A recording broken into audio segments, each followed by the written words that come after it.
Hello, trauma warriors. I'm Janae with Defeating Childhood Trauma, and welcome to Trauma's Memory Crew, the official Netflix binge version of my second science series. No scroll breaks, no repeats, just one continuous dive into the chemical storytellers that decide what your brain remembers and what it tries to forget. If you saw my first binge video, you met the circuits: the hippocampus, thalamus, amygdala, watchtower, and timekeeper. This time, you'll meet their emotional co-stars: dopamine, serotonin, oxytocin, cortisol, and more of your brain's original drama cast. And just a tiny heads up, you might notice the mustache guy start acting a little different. Don't worry, you're not imagining it. Let's just say character development happens even in trauma science. Ready? Grab your snacks, stretch your vagus nerves, and let's roll the memory crew. Just forget the past already. That is scientifically impossible. Meet the memory crew. In case you missed the last series, the hippocampus is your brain's hard drive, memory storage. But the hippocampus doesn't decide what we remember. It's actually more like a librarian who's taking orders from a very noisy committee of body chemicals. They call the shots on what gets stored and what does not. And each one whispers something different to the hippocampus. Purple heart dopamine locks in novelty and reward. X marks the spot. Dynorphins lock in the never again moments. Pink heart oxytocin, they make sure we remember how people made us feel, both good and bad. Orange lightning bolt norepinephrine, it flags the stressful and surprising moments. And the flame that is cortisol, it burns danger into memory, sometimes a little too hard. Blue pushpin, glutamate. Green colander, that's GABA. These two work together as the filter and the glue and decide which memories stick. Finally, we have the sprout. That is serotonin.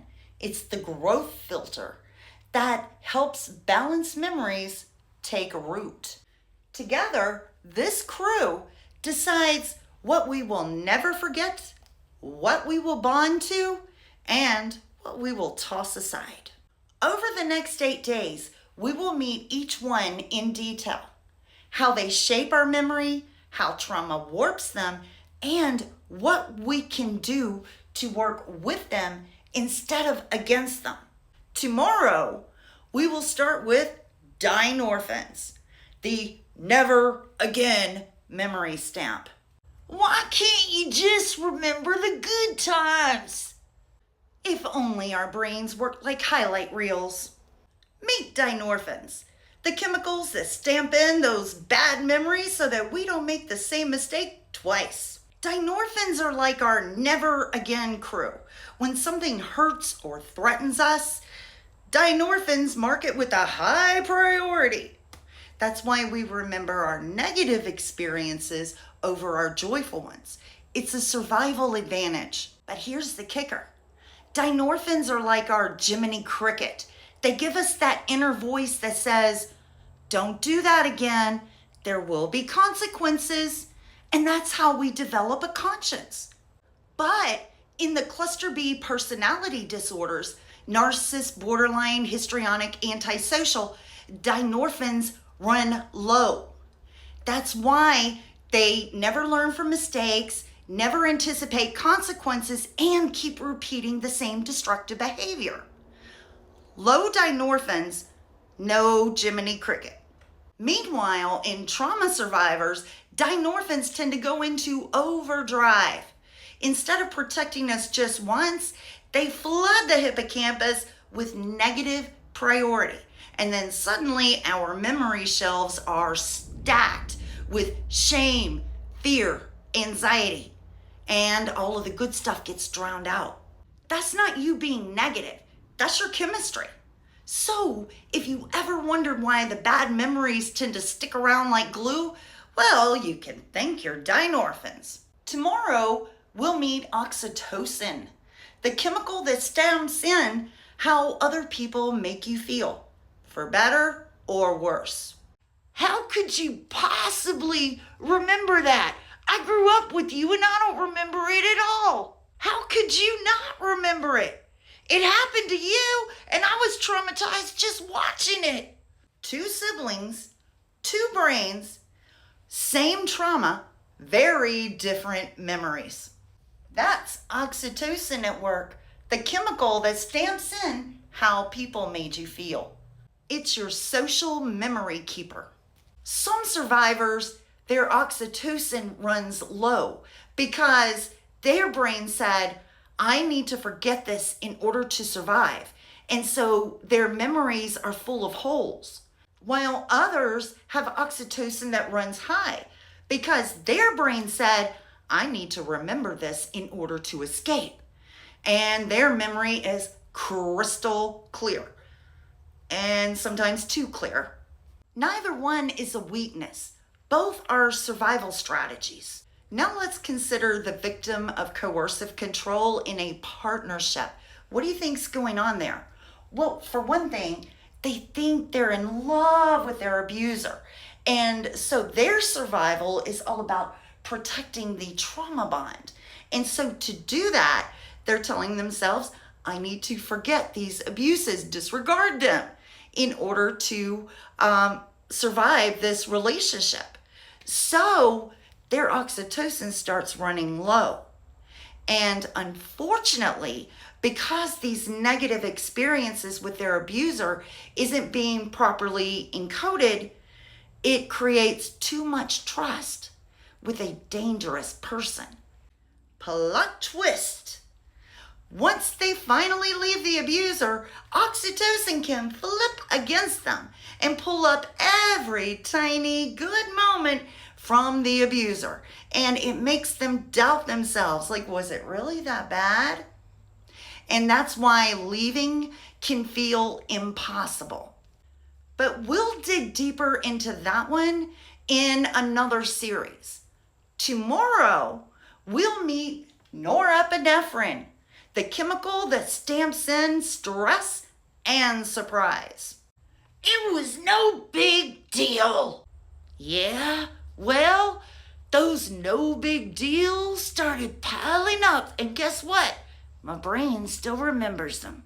That's norepinephrine, the chemical that stamps in stress and novelty and keeps our survival strategies on file. It's basically your brain strategist. When abuse is happening, it numbs your emotions just enough so that you can think, planning how to endure or how to escape. It holds on to what I call the doesn't count traumas. Those normalized abuses we lived through so often, we convinced ourselves that it didn't matter. But norepinephrine stamped them in because it helps shape our survival playbook. That's why certain details like footsteps, sudden silences, even wallpaper patterns, that's because norepinephrine once prioritized them as clues, telling it whether or not it needs to roll out that survival plan again. And here's the twist. Norepinephrine is also a converter for both dopamine, your reward memory, and cortisol, your danger stamp. But we'll meet both of those over the next 2 days. So if you ever felt like your body overreacts to little things, that's norepinephrine at work. carrying both our survival strategies and those traumas we thought didn't count. Tomorrow, we'll meet dopamine, the one that stamps in novelty and reward and gives your brain that pleasure spark. Where's your ambition? You wouldn't recognize an opportunity if it just jumped up and bit you. Ambition? Please. I barely feel joy when good things happen, but drop me in a crisis and suddenly I'm wide awake. That's dopamine, the chemical that stamps in reward and novelty. It's supposed to light up for joy and motivation, but trauma rewires it. In normal circumstances, dopamine stamps in good memories. First kiss, favorite song, pride in finishing a project. It motivates you to keep chasing joy. But in trauma, dopamine gets hijacked. Instead of lighting up with joy, it stamps in survival, the rush of escaping danger, the relief of avoiding pain. That's why joy feels muted, while crisis feels electric. Think of dopamine and dynorphins as two ends of a seesaw. So, a brief recap including part 2 of this series. Dopamine, I want. Dynorphins, don't do that. There are consequences. Put it together and what do you got? Dopamine runs low and dynorphins run high. That's why the bad memories stamp in so loudly, while the good barely register. But wait, there's even more. Dopamine learns from our patterns. And remember yesterday's lesson with norepinephrine. It's the converter that both dopamine and cortisol share in common. So if survival has been the only thing that's ever worked, dopamine is going to help stamp in those survival habits. That's why survivors often pour everything into one area while neglecting everything else in their life. That's dopamine saying, this worked before, let's do it again. So if you ever wondered why joy feels flat and crisis feels electric, well, that is dopamine, dynorphins, and norepinephrine running together in survival mode. And you're probably wondering, what about this guy? Cortisol, doesn't it come along for the ride too? I'm so glad you asked. Tomorrow, we'll meet cortisol, the danger stamp that burns memories in the short term, but fragments them in the long term. So first, this happened. No, wait. Maybe it happened after, I can't keep my timeline straight. See? You can't even keep your story straight. You're probably exaggerating or making it up.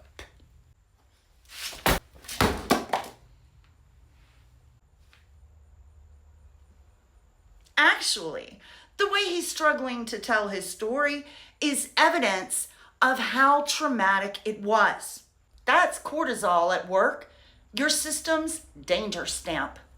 Cortisol's job is to burn urgent details into our short-term memory. It makes sure you don't forget the smell of smoke, the slamming of a door, the sound of footsteps, or the sight and sound of Janae throwing something at a victim-shaming idiot. But if cortisol stays high for too long, it doesn't preserve memory, it fragments it. And here's where norepinephrine comes in.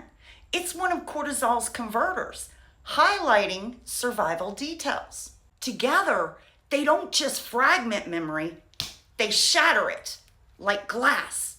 You might get one huge shard that plays back like a vivid movie, but then you get 100 tiny fragments that are just copy-pasted all over. That's why Survivors remember pieces so sharply, and yet other parts feel either scrambled or missing. Add dynorphins, damping in those never again moments, and you're left with a patchwork, not a clean timeline. So if your story feels scrambled, that's not weakness. That's cortisol and norepinephrine flooding the system. Tomorrow, we'll meet glutamate, the glue that decides which pieces actually stick together.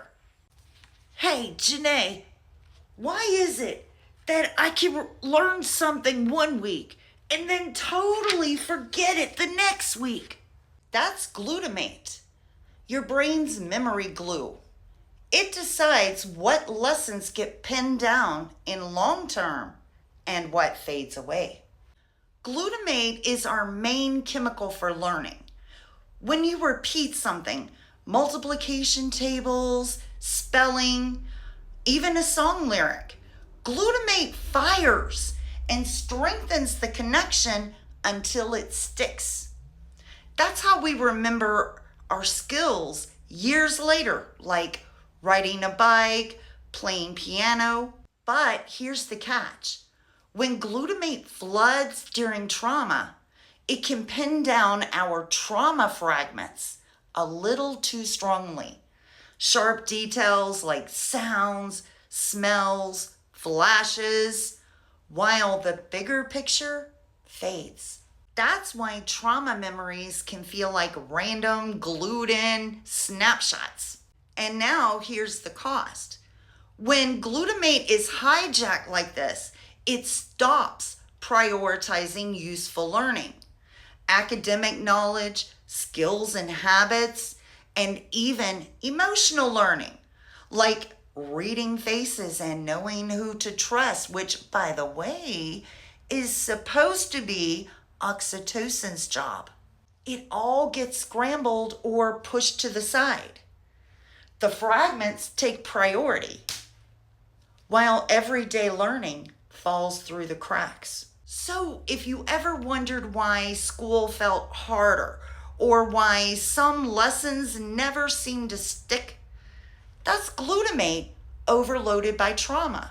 Tomorrow, we'll meet GABA, the filter that keeps glutamate from gluing down everything. Why does my brain feel so overcrowded? It's like I got 99 tabs open and not one of them is what I need right now. Oh dear, another one with low GABA, the body's natural chill pill. Without enough of it, the brain can't shut down all of the noise. Most people know GABA as the chemical that helps us calm down and rest, and that's true. But here's the deeper level. GABA is also your brain's filter. It keeps glutamate, your brain's glue, from sticking everything down. Think of it as a strainer. All of the water drains away and you get to keep the pasta. Without GABA, all of the junk just clogs up. And then it feels like 99 tabs are open, all competing for your attention at the exact same time. When GABA is balanced, you can relax, focus on what matters, and let go of what's irrelevant. But when trauma lowers GABA, you get racing thoughts, anxiety, insomnia, and overwhelm. Everything feels important because nothing is getting filtered. So if your brain feels like an overcrowded browser with too many tabs, that's low GABA and high glutamate at work. Tomorrow, we'll meet serotonin, the fertilizer that helps the hippocampus grow new cells and plant healthier memories. You know, on my best days, I really struggle to understand who I am. And on my worst days, I'm still struggling to understand who I am. But then I gotta struggle with also lifting my mood. That's low serotonin talking. your brain's fertilizer for growing new cells in the hippocampus, the part that roots your identity and lines up your story. But when trauma starves the soil, the sprout wilts. And that's why identity feels fuzzy, memories fragment, and the mood sinks. Now here's the kicker. Serotonin is the natural counterbalance to cortisol. It's the mood stabilizer to cortisol's stress response. Just like dynorphins are the counter to dopamine, serotonin balances cortisol. So, low serotonin, stress runs the show and the mood drops. So, if anyone ever told you, Just find yourself. You thought I was gone for good, didn't you? Psych. yeah, tell them your serotonin needs watering first. Thus concludes this 9-day series on the Memory Crew. Due to the great comments and questions I've gotten from all of you, tomorrow we will start a brand new mini-series addressing what we can do about the problems that have been described in this series. Survivor mode science hacks. Because once we understand the science, we can figure out ways to hack that sucker. And there you have it. Just a quick behind the scenes moment. Remember when the mustache guys were total idiots? They started as parodies of the victim shaming voices survivors hear all the time. But in episode 3, the Oxytocin one, something changed. Watching playback, I felt the heart between them. They stopped being caricatures and became survivor brothers. I just couldn't make them idiots anymore. I also realized 3 male characters as the only jerks, yeah, that could have sent the wrong message to male survivors. So from that point forward, the Mustache Brothers became part of the healing arc. The bearded guy, though, he stays the resident victim-shaming idiot. Somebody's got to represent the internet comment section. And maybe that's the real lesson under all the brain chemistry. That healing isn't about being perfect. It's about evolving together. Every survivor deserves someone who believes in their story, even when their memory doesn't make sense yet. Forged in trauma, rising as warriors.